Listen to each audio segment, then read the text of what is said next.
today as special guest Professor William Outhwaite, Newcastle University. Thank you for accepting our invitation. Well, the topic of today's seminar is Brexit, the future of the UK and Europe. So there's a lot to say actually about this political phenomenon. When we get in touch with William like 1.5 months ago, I proposed, and it was William's company was coming to Warsaw, I proposed that we could have a seminar here.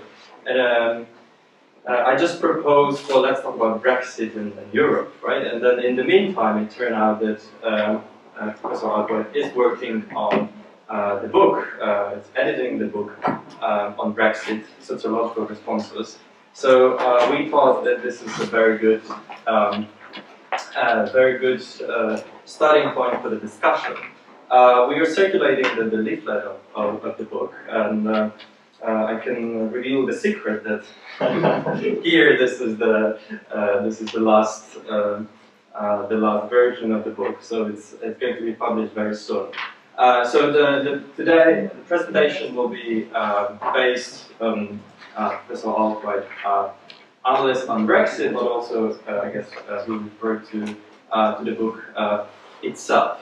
When we were preparing this event, I asked our graphic designer to design this little nice poster.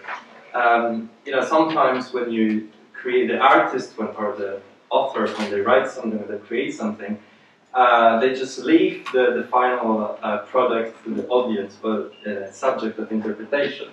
I don't know if it was deliberate, but I just want to draw your attention to this full stop. When I looked at this and I said, wow, this is genius actually, because he's a genius, because this is Brexit full stop. It's not Brexit comma, it's not Brexit question mark, right? And in one of the articles which we sent you, which was the first reaction of Professor Outhwaite, and I guess published in June, right? The Discover Society, the title was Game Over, right? So is the game over? Is the game over for Europe, for the UK? So these are the things which we'll discuss today.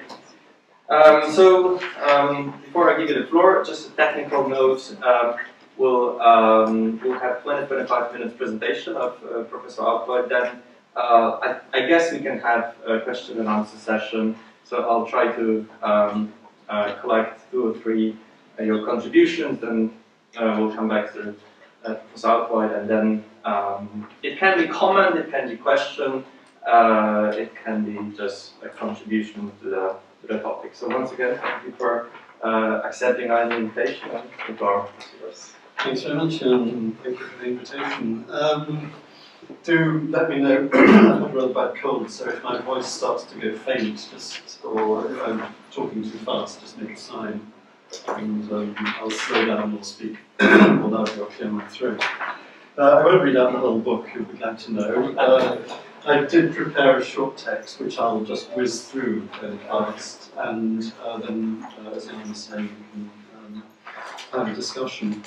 To start with, I mean, probably, perhaps in this country as well, and certainly in the UK, people tend to play on the words power and polarisation. And I think the UK has experienced the same sort of polarisation in the way that you have in this country, between what I think Mr. Ash called Poland people and Friesland.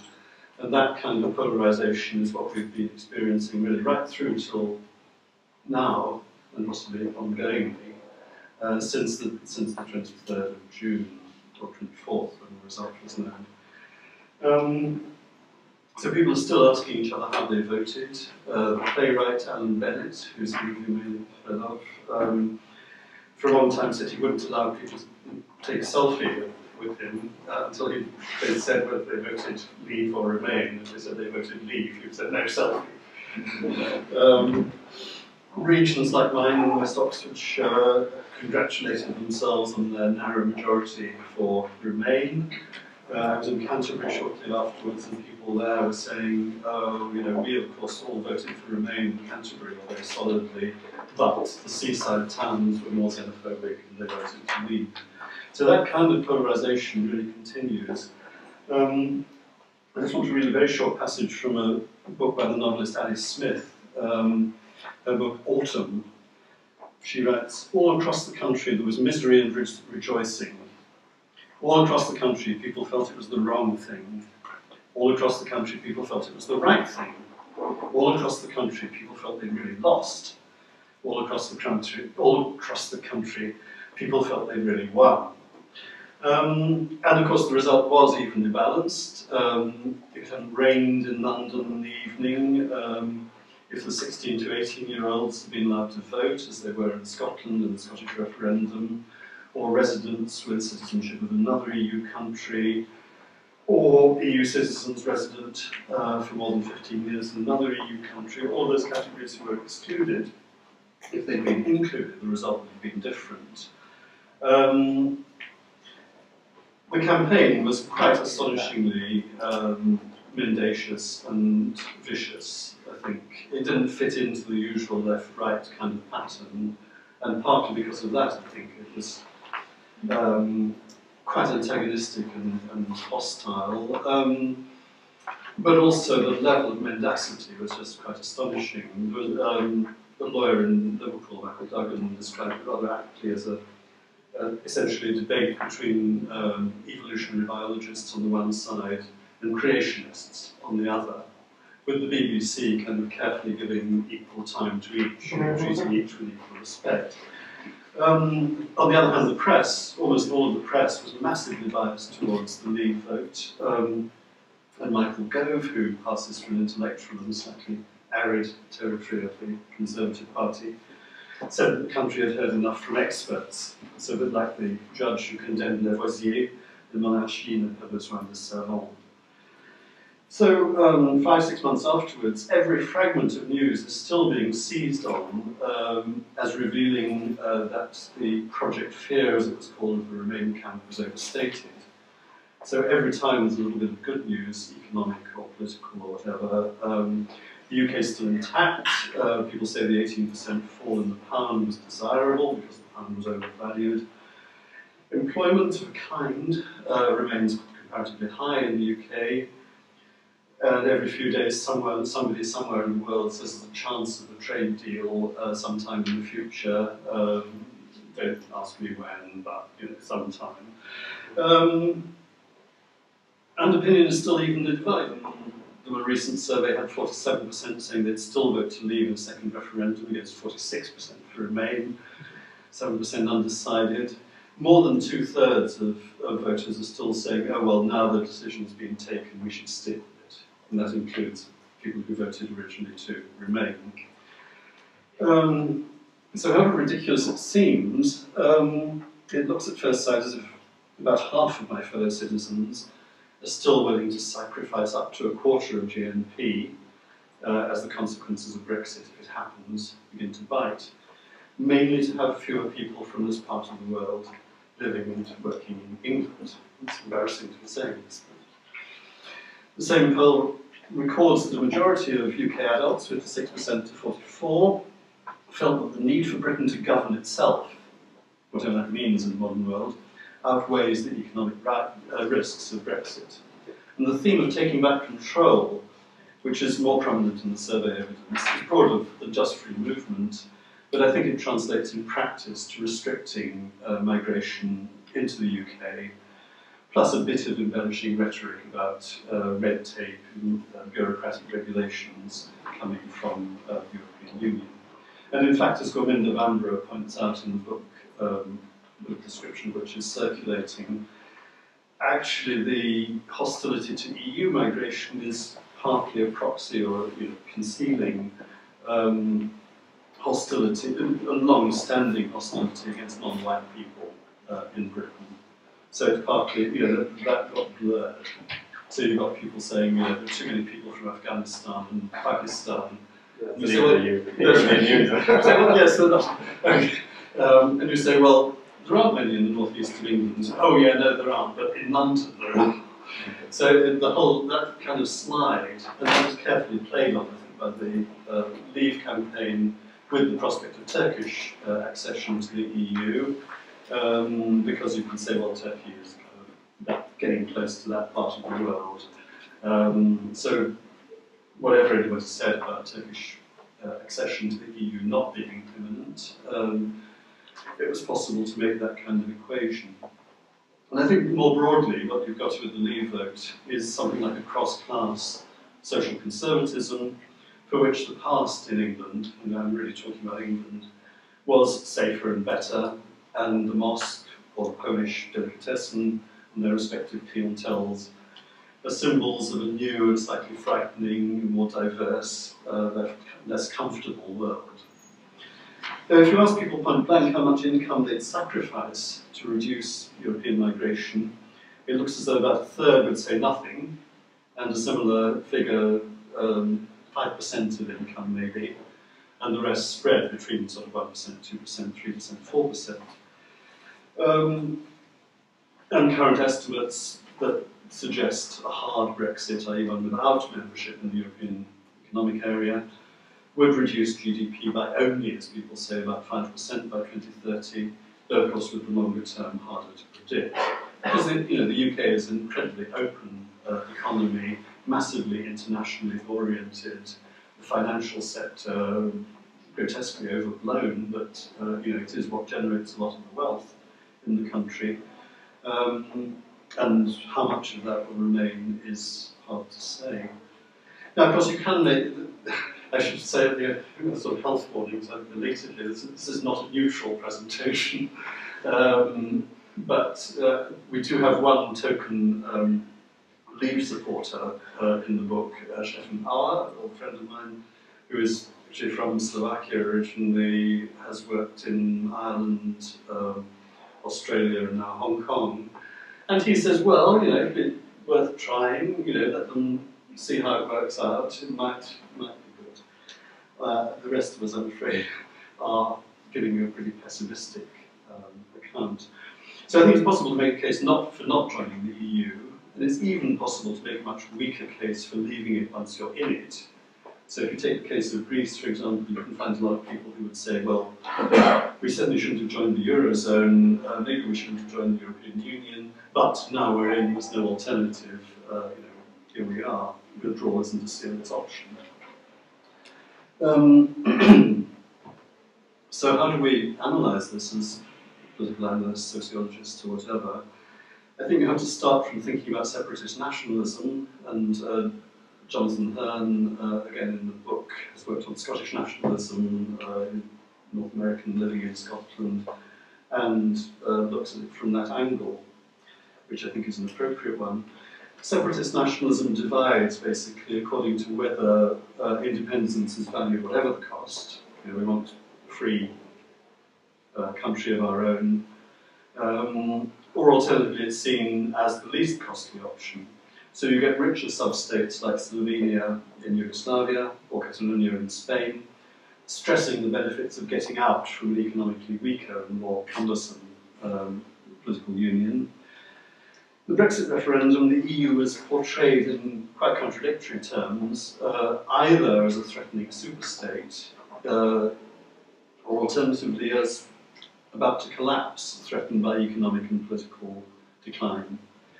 And in a milder version of the second position, and this is, I think, the kind of position which Stefan Auer argues in the book, membership is seen as something which might have been beneficial in the past, but now that the UK's economic fortunes were revived by Thatcherism, perhaps didn't need quite so badly as it did before.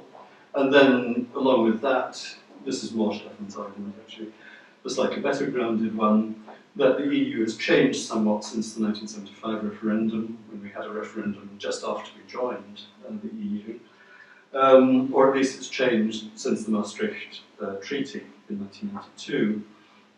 I think for what it's worth, that the EU was, that the UK was in denial about the references to ever closer union in the Treaty of Rome. So I mean, that was built in from the beginning, but they didn't kind of want to take that seriously and assumed it didn't count.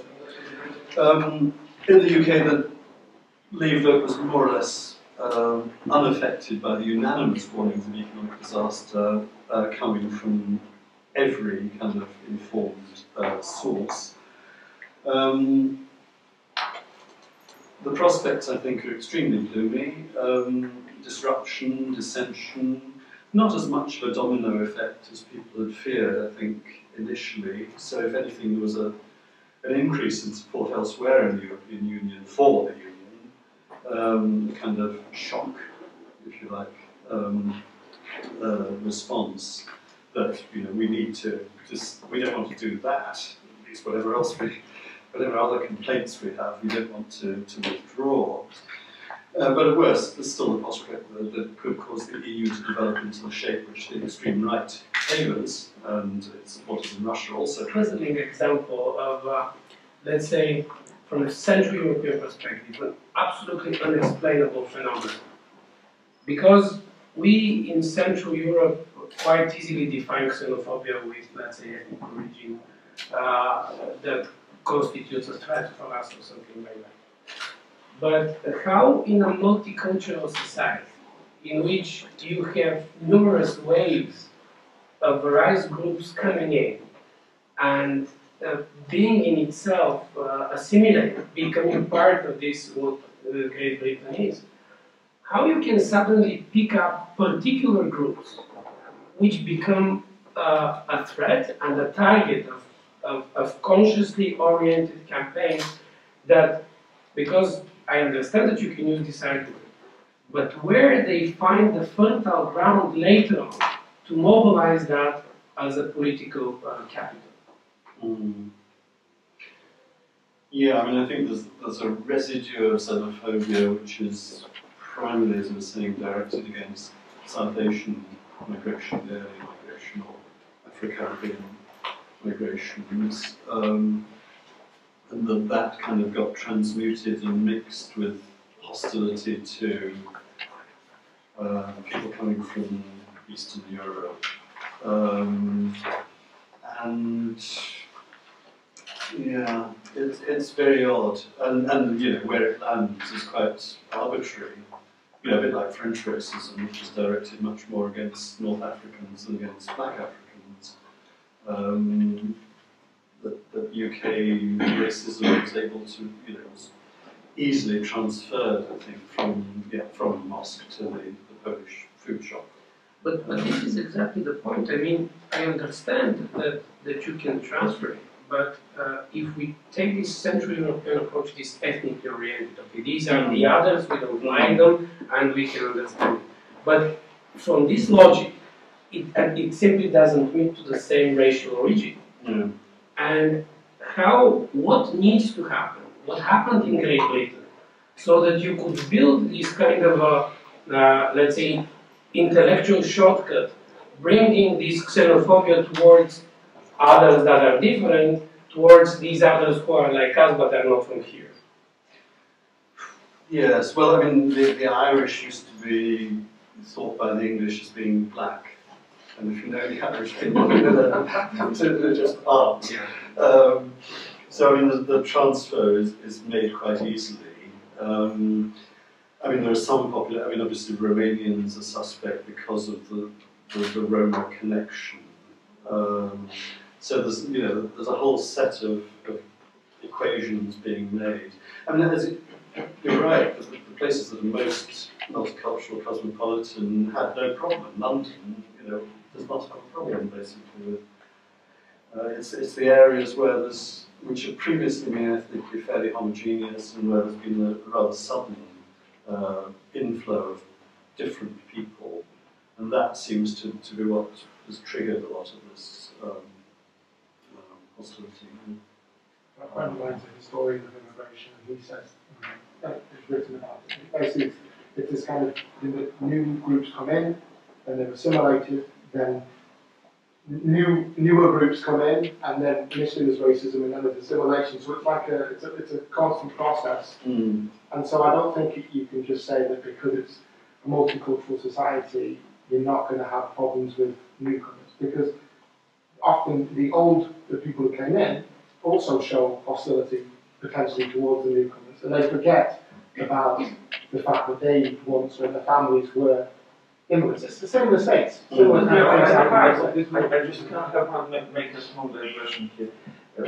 When I was when I was applying for, when I was looking for a school where I could write my PhD, eventually ended up in Louisiana, I was filling out a question at one of the British universities. And it was a part of the application, and it had a race question out where they inquired me about my racial identity as the applicant. And of course it had Black, Asian, Hispanic, and of course white. And then the white section had 3 subsections. And the 3 subsections said British, Irish, other white origin. So I'm like, is it a descending order or well, what's Nobody's perfect. yes. So, no, the UK has always done, or for a long time has done this, even joining a library, they monitor to see whether they're reaching ethnic minorities. I have 2 questions. First question is regret. Is there any sort of feeling of regret on part of the British people for the decision that they made, or is there some sort of consolidation for that decision? The second question that I want to ask about is the British bureaucrats in Brussels. Can we see that maybe they will undermine the position of Theresa May while she negotiates Brexit, or will they sort of fall in line, or how do you see that sort of playing out?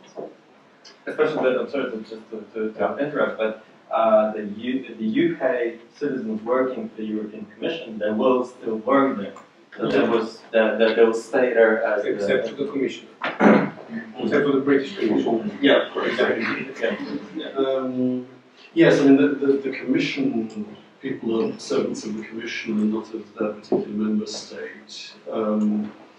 The Council, the people working for the European Council, will presumably, yes, support the British government with whatever reservations that they say, after the meeting is over.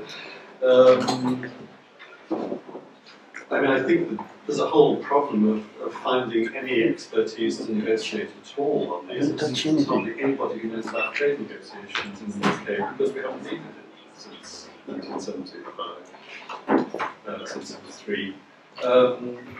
So, 1 or 2 firms have a few people who know about trade negotiations, nobody in the Department of Trade.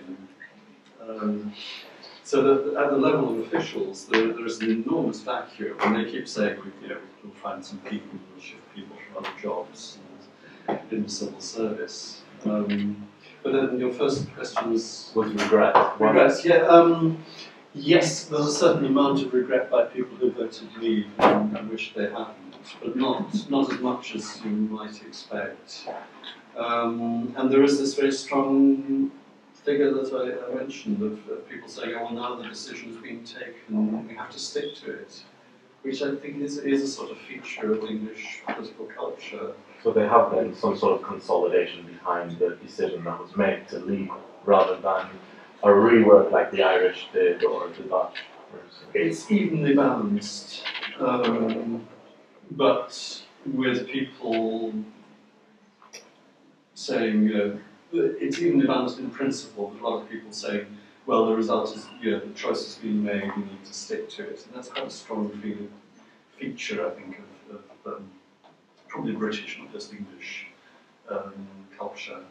The idea that you stick with your decision, even if you wish you hadn't made it. And that combined with this sort of notion of the bad loser being, bad sport, which is hard to fight. The government goes on and on about, the British. There'll be a certain amount of violence in the streets, I think, but not, probably containable. British. This is British political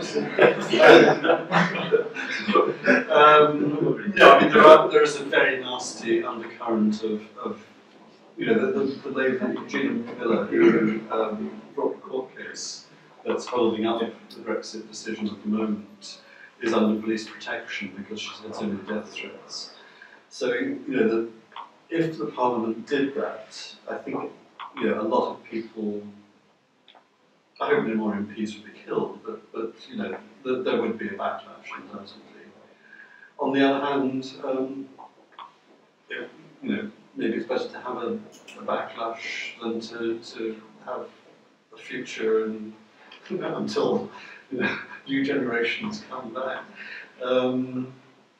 Whether the Parliament will do it, I mean, the problem is that, again, a lot of the members, I mean, the Parliament, if you had a, if you said to them, which do you actually prefer, they would all prefer to remain. But they feel they can't go against the will either of their constituents, where the constituents have voted to leave a majority, or if not that, then at least the UK as a whole has voted to leave. So whether they would actually have the courage to say, well, like Burke, your representative owes you his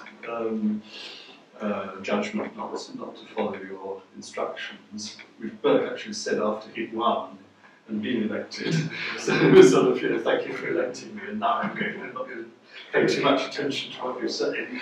There'd certainly be, I think, a massive lack of connection between the voters and the MPs. I know when the Labour Party had its leadership campaign again, there was a lot of very angry people contacting MPs, the ones who turned against Corbyn, for example. So I think that something similar like that would happen, and it certainly would be quite unpleasant for quite a long period of time, I think, if they did turn against it. Yes. I think it would be not just on violence in the streets, but also in terms of the connection between the MPs and them and their constituents. Yeah. So I think the only thing that would work would be to generate a feeling that actually this is not a good idea to leave, that there is no alternative arrangement, the Swiss alternative. The European Union is fed up with Switzerland. It's constantly, they waste an awful lot of time dealing with this rather small country. And to be dealing with the UK on the same basis as well, I think might be too much. I mean, Sims in his book interestingly talks about the prospect of some sort of confederation between the European Union and the UK and maybe other former member states or non-member states. But again, is the Union going to, it comes back to your question, I think, is the Union going to want to rock the boat by opening up all of these kinds of weird alternatives? I can't quite see them wanting to do that. So I think we're really stuck. Okay, if I may, just one question for me, if I can, because I just follow this this theme of democracy and the EU. We can talk about the future of the EU also, because if we remember the constitutional treaty referendum in France and in the Netherlands in 2005, people rejected this. And then the constitutional treaty was transformed into the Lisbon Treaty, with some concession and lifting of names and etc. etc. But basically, I think the feeling was that the EU got what they wanted, but in a different name. There is a president of the European Union, which is not the president, but still, this is what was projected in the constitutional treaty. My question is that maybe this is a wake-up call also to the EU, in a sense that there is so much discussion within the European Union about democratic deficits, right? That bringing the union closer to the people, etc., etc. This is what people actually said. We want to leave, right? So, I mean, this is a very uneasy situation for the European Union. Because ultimately, if they call for more voice people, they get the voice of the people. But as we discussed this, and we talked about this before the seminar, what was the most Googled phrase after the referendum? What is the EU? So if we, I think it is actually challenged the model of the European Union as this kind of expert rule body, transnational body, which and I just referred to the book by William Walters and Jens Henry Carr when it was in Governing Europe. They actually analyzed Monet as this high modernist technocrat who projected the European Union, the European integration project, which was clearly anti-democratic. They didn't want to listen to the people's voice, right? So the European Union from the very beginning was, in a sense, was not sensible for people's voice. Now there was a turn in the 90s and in 2000 to get more people's voice. Brexit is the people's voice. So what the European Union should do with this, actually, because that's, if they keep on, because when we talk about this anti-establishment mood, obviously one solution is to keep more, just listen to more people. But, how the European Union can avoid the pitfall of democratic choices like Brexit, or maybe we just restructure the European Union from the start, when there is, by definition, it's democratic and it listens to all the decisions are based on a democratic choice.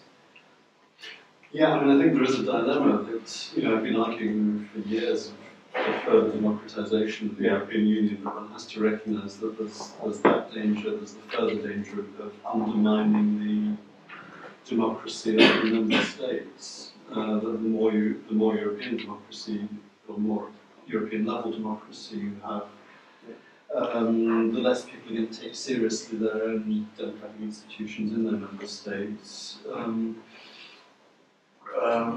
And there's a danger of, whenever you start to touch the thing, it may fall apart.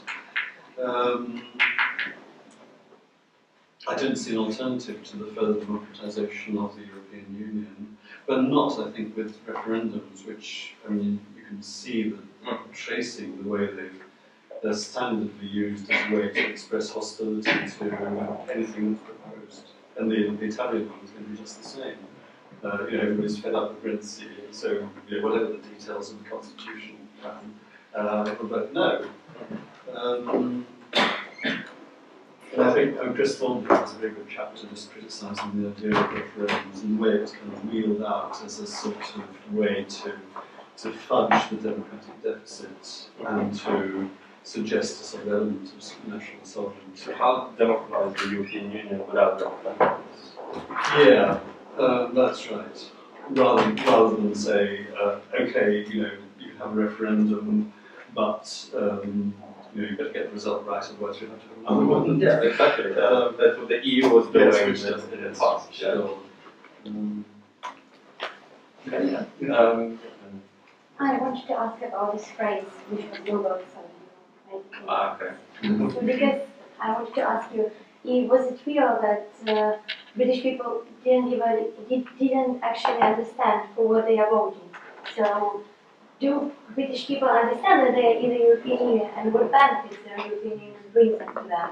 Or it was only, this phrase was shown by some popular newspaper just to prepare people that maybe we will discuss some other options for us, so that the referendum was not actually, the outcome of the referendum can be questioned. Yeah, I think we were peculiarly ignorant about the European Union. Simon Hicks at London School of Economics did a survey, and the UK came top for ignorance about the European Union after Latvia. Why Latvia, indeed. So, yes, the level of ignorance was massive. The European Union just isn't present, in a sense, because we don't use the European currency unless we travel. We're not part of Schengen, though maybe that's more marginal. We don't drive across the land border much unless we're in Northern Ireland. So Europe just isn't present. There was a wonderful picture on television of a lady in Wales saying, what's the European Union ever done for me? It's done absolutely nothing. She was standing in front of a large building which had been erected with European Union funds and had the flag. So there was a sort of sense that because Europe is not present, it's seen as, yeah, just one more membership that you renew or don't. I was wondering if you know anything that other European countries, like the Netherlands and France, that are also talking about maybe leaving, what those societies in those countries can do to prevent the popular right from becoming stronger. If they use them. Is there? Yes. Sarkozy would probably have taken on board more and more of the Front National kind of language. He's now out of it, fortunately for me. I think partly, yeah, well, yes. I think part of it is taking seriously the critique of austerity, the sense that people's living standards have not improved, that they've been left behind, that they're not being listened to. And that demonstrating the emptiness of these alternatives. The trouble is that from France you've got the sort of history of the Gaullist kind of idea of the Europe of nation states, and that Le Pen will undoubtedly play on that massively in her campaign. Netherlands it's paradoxical. I mean, it's one thinks it is so democratic, tolerant, open. It was a place where people fled to from Britain when we were having religious conflicts and so forth. But quite a strong, again, sort of backlash to the extent of, I think at one point somebody was trying to pass a law that you couldn't speak your own language in the street. Probably at some point the village was crazy. Yeah. So I don't know what can be done. I mean, you could see what the UK could have done, and one thing would have been to prevent the erosion of public services, because that's what people notice. You go to the surgery and there's a huge crowd of people, some of them speaking Polish or Lithuanian. You think, oh, that's why I can't see the doctor today. And if the surgery is the health service was expanded and properly funded, a lot of those kinds of problems would be removed. But the shift, I mean, the shift you were talking about from left to right, I think is a really serious one. And, if you see where the Front National is getting its votes, it's very substantially people who used to vote for the Communist Party, and for reasons we all know about, the Communist Party is now a serious force. But that kind of protest vote switches to the right instead. Well, one more provocative question. To what extent do you think that there's a factor we're not mentioning here that might have been a more rational argument for Brexit, which would be the fear of a potential deeper federalization of EU in the future, which could, for instance, bring about a tax union, which obviously would not be completely beneficial for the financial sector in the city. Whereas now, after the Brexit, there are some inklings of maybe actually lowering taxes, especially corporate taxes, and turning corporate and investment taxes, and turning Britain into sort of a tax haven, large Luxembourg. Yes, whether that would outweigh the loss of the kind of portability of the financial industry, I very much doubt. I mean, the idea was sort of race down to the bottom with corporation tax, which is happening already in the US. Corporation tax is going to be negative very quickly in some places if we carry on that way. Most firms don't pay corporation tax anyway, they've got it in one way or another. And so, federalization? Yeah, I mean, okay, the City of London, if we remain in the European Union, would come under more regulation, which would probably be a good thing. And that being part of this much larger entity is in the end going to be more important than gaining a sort of short-term advantage. The financial center makes something become time to unwind. Or whatever. Yes. If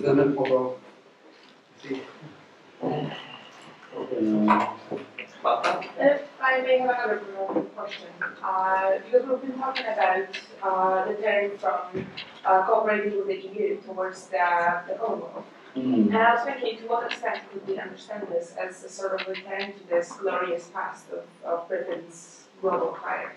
Or is it just contained in the There's nostalgia. There is a lot of nostalgia. I don't know if anybody's been to the Isle of Wight in England, but it's if you go there, you sort of, it's as though you step 20 years back into the past. You know, there's some small roads. It's that kind of cosy England that I think people were wanting somehow to restore, and they're getting our country back really means getting it back the way it was 20 or 30 or more years ago. And you know, which particular things you don't like is sort of interchangeable. Yeah, I think it's very substantially a nostalgia vote. Hence, you know, the fact that old people massively, massively more likely to vote Leave than young people. Okay, I have a question concerning like the phrase. You mentioned that Britain actually might come back to European Union. Do you think European Union in its turn would be really willing to accept UK back? Because they're imposing quite a lot of their own interests, like there is no Schengen, there's a visa, Schengen zone, and then they have actually visa euro in UK. So why would Europe want freedom back ever again? Forgiveness. No, I mean there are advantages in having the Euro. I think there have been advantages in having the UK inside the European Union, and I think we would have to say that there are economic, political advantages, and if assuming it remains a democratic state, which is actually not that much guaranteed, it would be eligible as a European state, so the accession criteria and so forth, it would be unfair to discriminate against the UK in some other way, like, you had your chance, now you blown it, you can't have another one. So I don't see why they would reject it. On the other hand, I don't see why they would want to make concessions, and, why should they? Hence, the way the UK has behaved since the vote, this astonishing kind of delusional notion that you can sort of do a deal on the basis of equality and get what you want and eat your cake and have it, and, without saying what you want, because you can't say what you want because then the party will fall apart. So there's a whole set of constraints which are making producing this kind of bizarre farce, which, until Trump was elected, I thought, isn't it astonishing to see a relatively mature political democracy sort of spiral down into nothingness so quickly? And then, of course, the US is headed in the same direction. You begin to wonder if this is a pattern. But the US at least has, in the system, right, there's the Republican Party and the whole presidential administration, they try to tame Trump, and Trump is withdrawing now from some of his campaign rhetoric. But I think in Brexit, you don't need to have a referendum, right? And a presidential election you have every 4 years, but then Brexit was a voluntary political decision, right? Yeah. So there's no political structure and institution which can tame this kind of rhetoric, or leave rhetoric in the UK. You're there with this. No, the danger is that every time the UK asks for something and is told, no, you can't have that, and people say, oh, well, the hell with it then. why you're still here, right? Yeah, well, yes, or you know, they will simply say a hard Brexit, and you know we're leaving anyway, and you know we'll do some sort of trade deal, which you know, it would be odd for a firm to behave like that, and for a country to do it. I think it's just quite astonishing. We have 1, 2, 3 voices. Is there anyone else who would like to? Because we probably slowly we need to come to the end. So anyone else? Okay, so 1, 2, 1, 2, 3. Well, I'll also ask one more question and then you. Yes. We talked about like the demographics that vote differently. Should maybe older generations or older elderly people not be allowed to vote? Some people have proposed that in my presentation. I think, you know, it would have been reasonable for people to listen to their children and grandchildren and so forth, particularly if they were inclined to vote leave. But you know, if you have one person, one vote, it would be difficult to exclude them, unless you've been the same. Yeah, I'd like to step back a bit to the question of ignorance. Do you think that the desires of people to leave the EU, even without the knowledge about what is the EU, it's actually the failure of the EU system, not of those people? It's failed to sell itself, I think, as an attractive project. You know, a lot of the publicity tends to start with sort of Berlin in ruins in 1945, and so you know we're trying to stop the Second World War happening again, which you know doesn't cut very much ice in 2016. It's been not very well sold. In the UK, it had a particular problem to the extent that actually the European Parliament office in London and the UK wouldn't use a lot of the material that was sent from Brussels because they said it would, you know, upset people more than it would do more harm than good. So I think there's a difficulty of the EU in you know, producing things that people will really value. I mean, the euro might have been it, but then they organised it on an unsatisfactory basis, and now many people are fed up with the euro. A lot of the advantages are just sort of not seen because they're absorbed into local legislation and just seen as you know, some equal rights for women. It's just assumed to be something that's happened in Britain when you find it's happened in France as well, and it's happened in Poland. Whereas actually the motor is very often European legislation. And as a bureaucratic project, I suppose a lot of it is quite boring. I mean, it's hard to find something really something really exciting. So you can say, oh, you know, you can make mobile phone calls elsewhere in Europe without being ripped off. And you know, this is not a massive success. So I mean, the successes tend to be sort of rather small and not terribly visible, not very high profile. The political leaders have tended to be rather uncharismatic. To put it mildly. And if they'd been more charismatic, would that have caused more trouble? You know, the member states have been a massive drag on the integration process. So a lot of what the democratic deficit can actually be blamed on member states, and often, you know, particularly on the UK, saying we don't want this particular innovation because it's, you know, here's Europe trying to do something that we think is the prerogative of member states. So a number of European initiatives in the cultural sphere and so on are actually blocked by member states.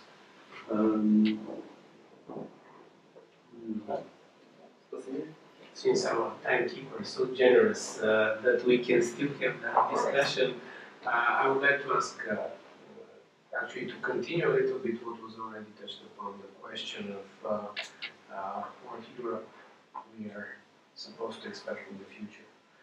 Andrew Moravchik was arguing that there is no need for democratization, that this is a structure that is built for a particular aim, and in that sense there is no need for its democratic mechanisms. Now, after all those crises that we are facing for the last couple of years, most of the intellectuals happily reach for this argument. I have a feeling this is kind of an escape from answering the true questions by saying we need to go into further democratization. Klaus Hofer was arguing politicization of this is the way out, right? Give the people the ability, but he was even going much further. Well, no, he actually argued dismantle the states, give people the right to shape Europe, and then you will see where that's going to go.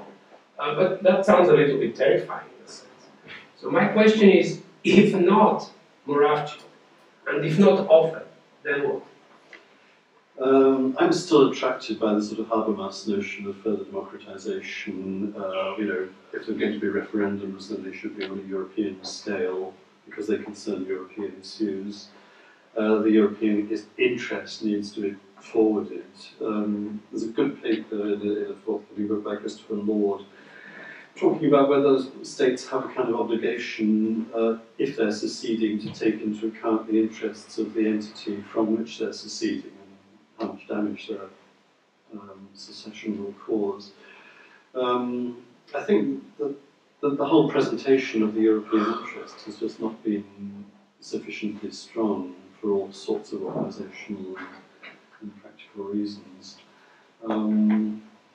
Whether it means that the whole project has sort of you know, got off to a bad start and can't get going again, I think most people still in the Union are committed to it and will stick with it unless things go badly wrong.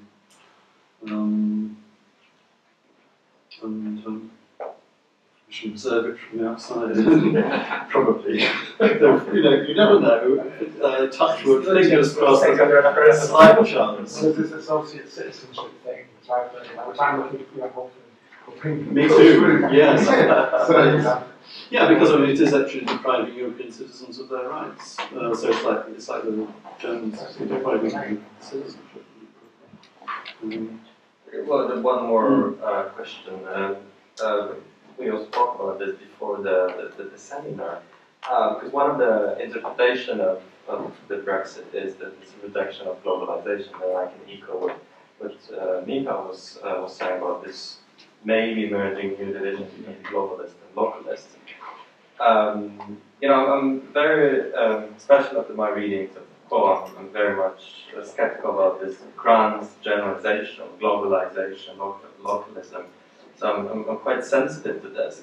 You know, my argument here is this really a rejection of globalization? What kind of globalization was rejected? Because when we look into some, especially when you look at the Trump and then the Brexit, what was rejected? I mean, were the people rejecting a truly borderless world, right? When there's no borders, as I was depicted in the 90s, when the globalization was in the limelight and everybody was talking about globalization. Now, you can say the reverse is everybody's talking about localism, right? Because I think my problem with the term globalization is what actually happened is different from what was rejected. Because then creating new opportunities for mobility actually almost simultaneously creates new borders. I mean, different borders in different places. This might actually undermine this argument that this is a rejection of globalization, especially when we look at Scotland and Northern Ireland, small nations, countries which actually wanted to stay in this global structure. Etc., etc. So now it's going to be next Le Pen and Wilders and whatever. I'm not saying this. No, I'm not saying that you're saying that. I'm saying it's a tide that will make different votes. But the point is, there's a lot of coincidences, right? That Clinton actually won the popular votes. In Brexit, we have, you said about this, you know, what happened if, right? And people didn't know actually what they were voting about. But I mean, some of the people, right, with this Google stuff. So you know, that is my worry. If we generalize this Brexit at the global scale, maybe there's a lot of coincidence in this. And the other thing is, which is also related to this, because you also said in your presentation, was the generation gap, right? And the class, the class, the new class division, which comes from this, where the poor voted and unemployed voted for Brexit.